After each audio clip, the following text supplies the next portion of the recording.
Приветствую тебя, дорогой подписчик. На моем канале будет много интересного контента. Подписывайся, ставь палец вверх и оставляй комментарии. Утро в небольшом немецком городке под Франкфуртом обычно начиналось одинаково. Сперва просыпались пекари, наполняя мощеные улочки ароматом свежей сдобы и кофе. Затем слышался скрип велосипедных цепей. Это почтальоны развозили утреннюю корреспонденцию. Но жители района, граничащего со старой фермой на холме, знали еще один звук, который служил им лучшим будильником. Это был мерный, спокойный и ритмичный цокот копыт по асфальту. Если бы случайный турист оказался здесь в 8 утра, он бы, вероятно, протер глаза, решив, что все еще спит. По улице, мимо аккуратно подстриженных газонов и припаркованных «Фольксвагенов», шла лошадь. Она шла одна. На ней не было ни седла, ни уздечки, ни всадника. Она не бежала в панике, не шарахалась от машины, не искала укрытия. Она просто гуляла, гордо неся свою породистую голову, словно аристократка, совершающая утренний променад. Это была Луна. Великолепная арабская кобыла каштановой масти. Ее шерсть отливала медью в лучах утреннего солнца, а в огромных темных глазах читалась вековая мудрость восточных песков, смешанная с чисто немецким спокойствием. Луна знала свой маршрут наизусть. Вот поворот у булочной, где пахнет ванилью. Вот перекресток, где нужно остановиться и подождать, пока проедет шумный грузовик. Вот парк, где трава особенно сочная. Она была частью этого города, такой же неотъемлемой, как старая ратуша или башенные часы. Но так было не всегда. На ферме, возвышающейся над городом, время текло иначе. Для Карла, хозяина Луны, оно в последние годы текло слишком быстро и безжалостно. Карл был крепким мужчиной в шерсти мужчиной, всю жизнь проработавшим на земле. Его руки помнили тяжесть плуга и тепло лошадиной гривы. Но старость – это вор, который приходит тихо. Сначала она украла гибкость в коленях, потом силу в спине. Раньше каждое утро Карл седлал Луну. Они были единым целым – человек и лошадь, летящие галопом по полям, вдыхающие ветер свободы. Луна не была одинока в те дни. У нее была семья, старая мудрая кобыла Марта и неугомонный белый пес Бруно. Овчарка с сердцем льва. Они втроем сопровождали Карла повсюду. Это была странная, но крепкая компания, которую знали все в округе. Но жизнь неумолима. Сначала ушла Марта. Луна долго стояла у пустой перегородки в конюшне, тихо ржав, ожидая ответа, который так и не пришел. Потом не стало Бруно. Ферма погрузилась в тишину. А потом и сам Карл сдал. «Я больше не могу, Герда», — сказал он однажды жене, с трудом слезая с Луны после короткой прогулки. Нога предательски подгибалась, а дыхание сбивалось. «Я становлюсь для нее обузой. Я не могу дать ей того движения, которое ей нужно». Герда, мудрая женщина с добрыми глазами, посмотрела на мужа с сочувствием. «Но ты не можешь запереть ее в стойле, Карл. Арабские лошади рождены для движения. Если она будет стоять, она зачахнет. Она умрет от тоски раньше, чем от старости». Карл знал это. Он видел, как Луна часами стоит у изгороди, глядя вдаль, в сторону города, где они раньше гуляли. Ее мышцы требовали работы, а ум – новых впечатлений. Лошадь, лишенная свободы, это печальное зрелище. А Луна была слишком умна, чтобы довольствоваться кругом по загону. Решение пришло к Карлу одним осенним утром, когда листва уже пожелтела, а воздух стал прозрачным и гусванким. Он смотрел, как Луна нервно переступает с ноги на ногу в стойле. «Ну что, девочка?» – тихо сказал он, поглаживая ее по бархатному носу. «Ты хочешь гулять?» Луна фыркнула и толкнула его плечом. Она понимала. Карл открыл ворота загона. Не просто калитку в Леваду, а главные ворота фермы, ведущие на дорогу к городу. «Иди», – сказал он, чувствуя, как сердце сжимается от страха.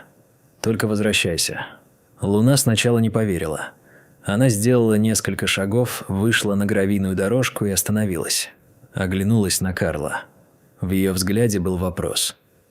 «Ты не идешь?» Карл покачал головой и махнул рукой. «Иди, Луна, сама». Кобыла постояла еще мгновение, втягивая ноздрями воздух, полный запахов осени, а затем сорвалась в галоп.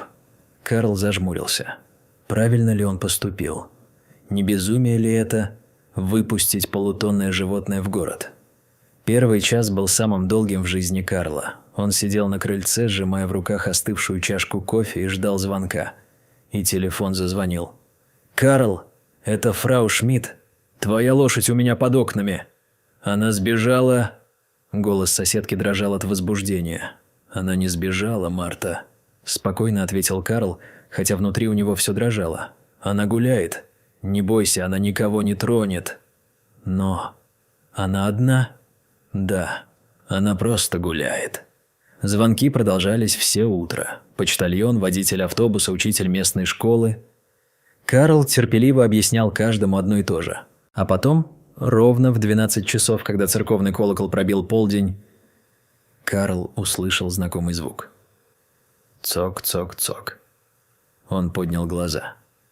По дорожке, ведущей к ферме, спокойной рысью поднималась луна. Она выглядела довольной, ее бока мерно вздымались, а в глазах светился живой интерес. Она подошла к воротам, ткнулась носом в плечо хозяина, словно говоря: «Я вернулась, ваш старик. Обед готов?» Карл обнял ее за шею и впервые за долгое время заплакал от облегчения. Она вернулась. Она не предала его доверия. Так началась новая эра в жизни городка. Утренний променад Луны стал традицией. Однако город есть город. Приезжали новые люди, туристы, курьеры, которые не знали местной специфики. Вид одинокой лошади вызывал у них панику. Люди хватались за телефоны, звонили в полицию или пытались спасти бедное животное, хватая его за недоуздок. Луна относилась к таким попыткам с философским спокойствием, но это мешало ее прогулкам. Карл понимал, что нужно что-то делать.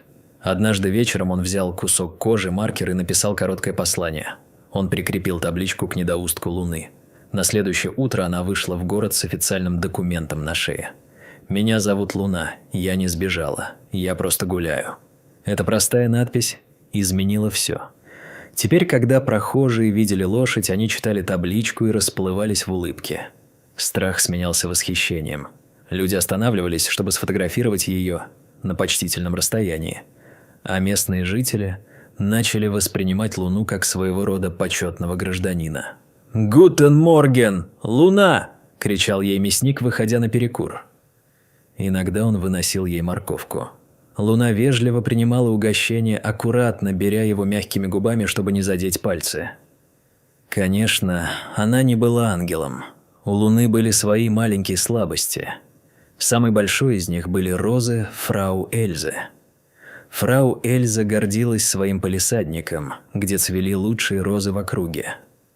Но, к несчастью для нее, Луна тоже была ценителем прекрасного. Правда, в гастрономическом смысле. Раз в пару недель Луна не могла устоять.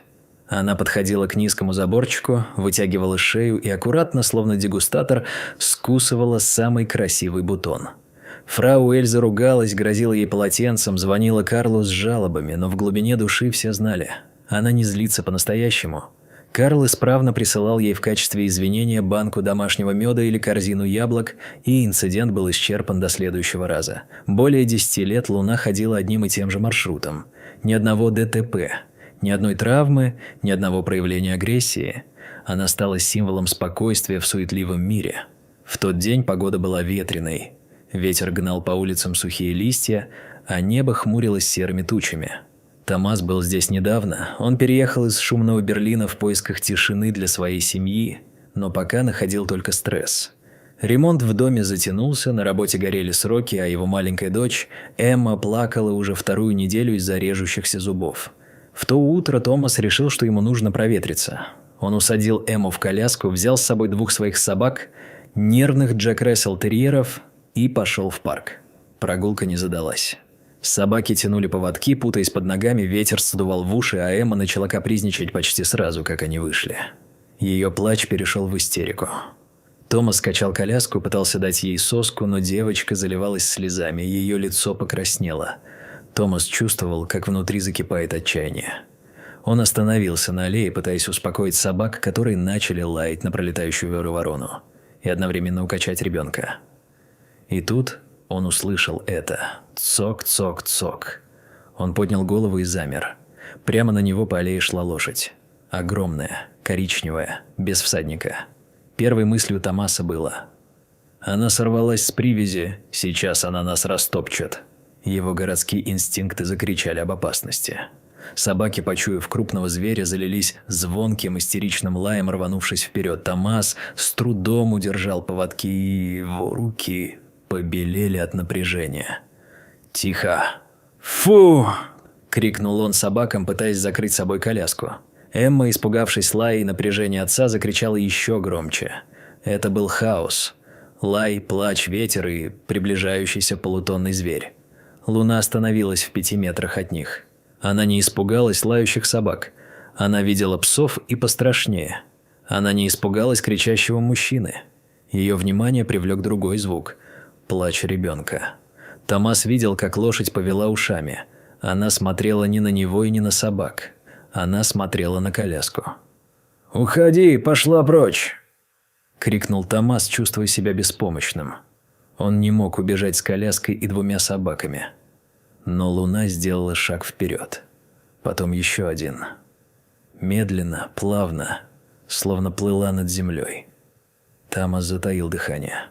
Он был в ужасе, но какая-то неведомая сила заставила его замереть. Лошадь подошла вплотную. Она была огромной. Ее голова нависала над коляской. Луна опустила шею. Огромные теплые ноздри раздувались, втягивая запах детского молока и слез. Она выдохнула. Теплый, влажный воздух коснулся лица ребенка. Томас хотел оттолкнуть морду, но не успел. Луна очень осторожно, почти невесомо коснулась бархатным носом крошечной ручки Эммы, которая торчала из-под одеяла.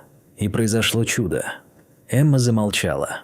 Она широко открыла глаза, в которых еще стояли слезы, и посмотрела на гигантское существо перед ней. Лошадь не шевелилась.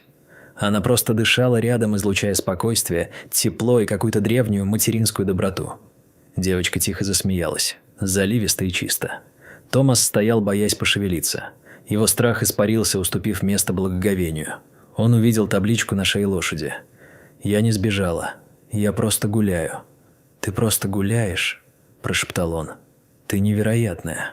Томас долго смотрел ей вслед. Его дочь мирно огукала в коляске, собаки успокоились, а сам он чувствовал, как напряжение последних недель отпускает его.